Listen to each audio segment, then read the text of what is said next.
Okay, now we're going to talk about something called the dihybrid cross.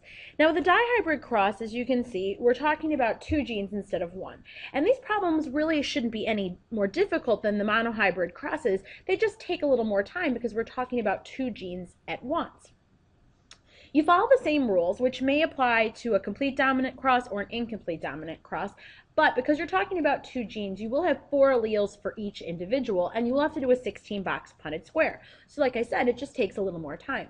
But look at the rules are the same. In this case, we're looking at 2 traits. We're looking at wing shape and wing color, and one trait is dominant in each. Pointed wings are dominant over rounded, and pink wings are dominant over yellow.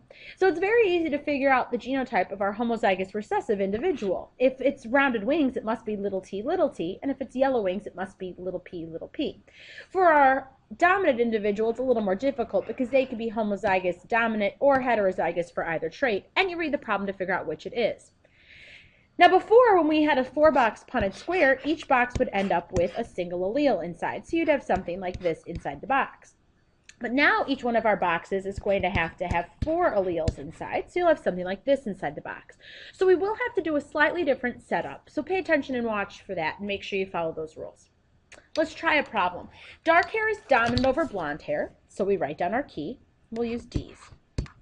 Dark, dominant over blonde. And widow's peak hairline is dominant over straight.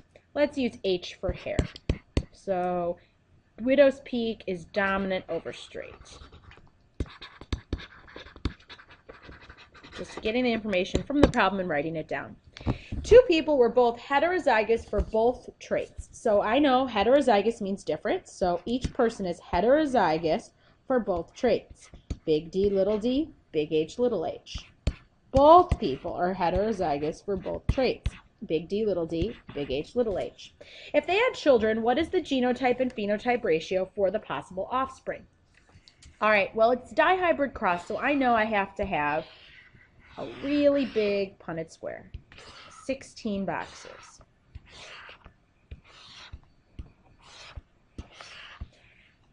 Now, the mistake that you don't want to make is thinking, oh, I have 4 letters and 4 boxes, so I'll just put 1 letter on each. It's not going to work. Because we want 4 letters inside the box, we're going to have a combination of the alleles on the outside. So for each parent, you have to figure out all the possible combinations of alleles that they could have.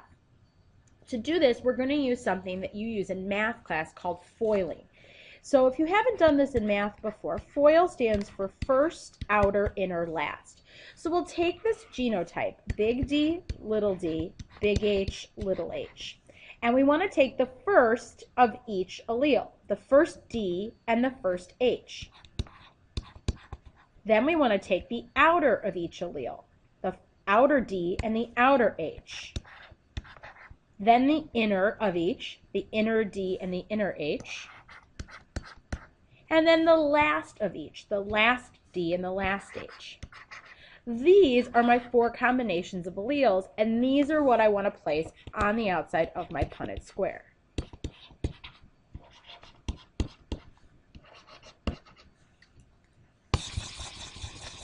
Let's try this one more time with my other parent. So my other parent is big D, big H, little h. Now it is actually the same, but I'm just going to go through it for practice. The first D and the first H, the outer D and the outer H, the inner D and the inner H, and then the last D and the last H. And you put those on your Punnett square.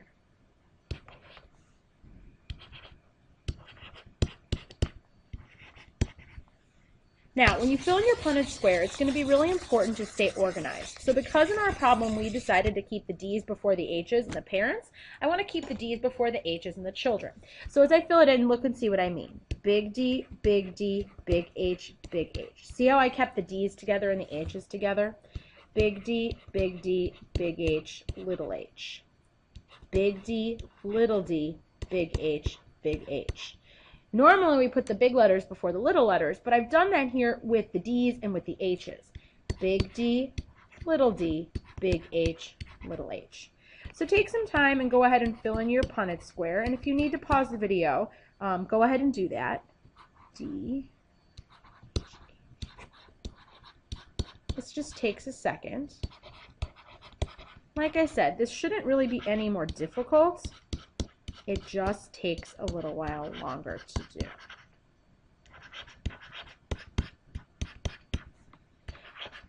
Now, one other thing to note is that this practice problem is actually the absolute longest practice problem we could do.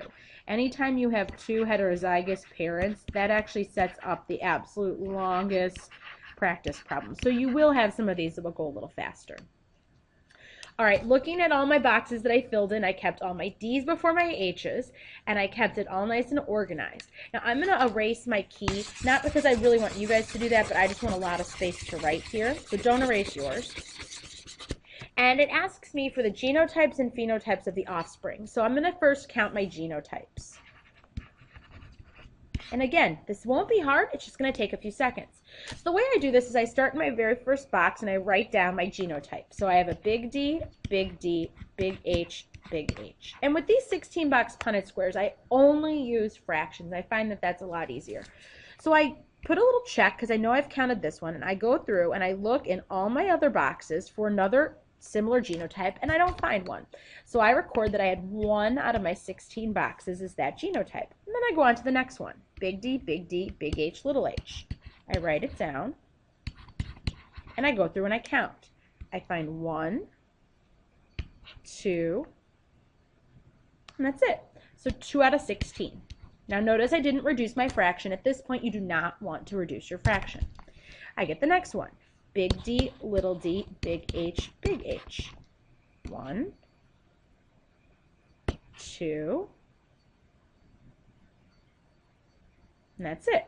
2 out of 16. I go to the next. Big D, big H, little h. 1, 2, 3, 4.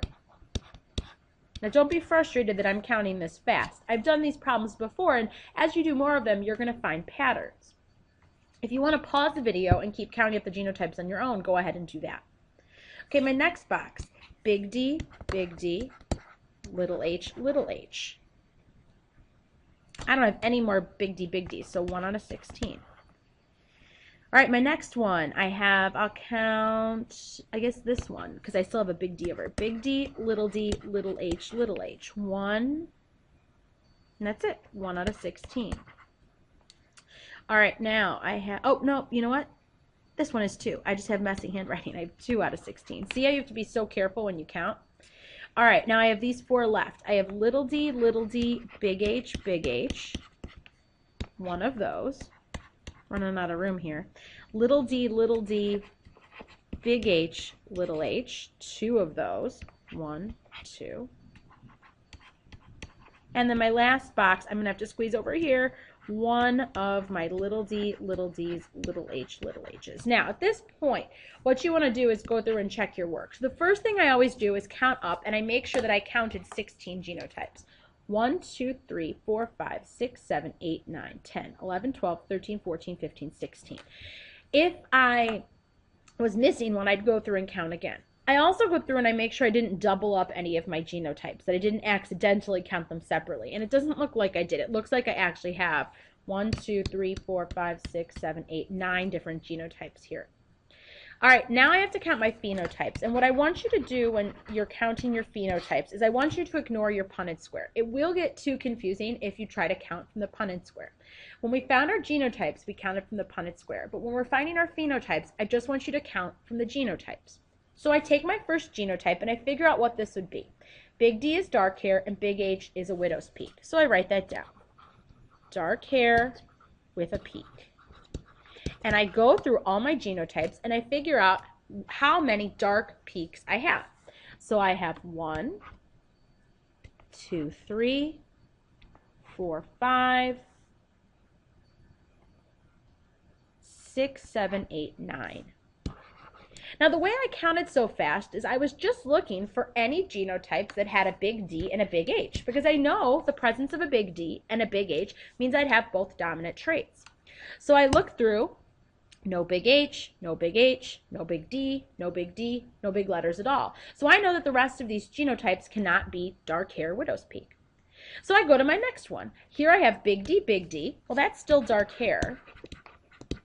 but little h's, which means I have a straight hairline. So I'm going to now look for any genotypes that are big D's and little h's. So I have 1, 2, 3.